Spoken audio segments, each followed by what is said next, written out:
Southern African countries aiwa onyadzisa kunyika yeAmerica patona kuti the inaugural aiwa yaDonald Trump wamuziva kuti aiwa ndio ava mutungamiri aiwa weAmerica panguva inoi.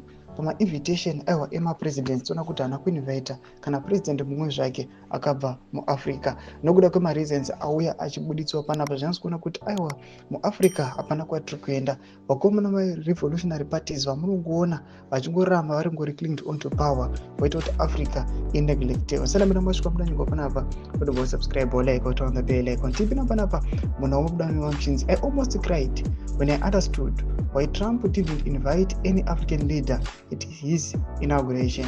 Anobudanyira chiti understand everything now at a press conference held in Washington at the White House. Trump made profound statements against African leaders. Donald Trump explains his statements against Africans. If after 50 years of independence, you have not built the necessary infrastructure for your people, are you human? Donald Trump questioned, if you sit on gold, diamonds, oil, uranium, iron, copper, silver, magnesium, crude oil, gas, if your people die of hunger, without health, and with nothing to live on, with terrible education, do you feel human? Donald said. If you stay in power, you buy weapons abroad to kill your own citizens, are you human? If you despise and shoot your own citizens like nothing, who will respect them? If you become a thief in your own country, stealing all the resources destined for your country, while most of your brothers are miserable, starving, and living very poorly, is that being human?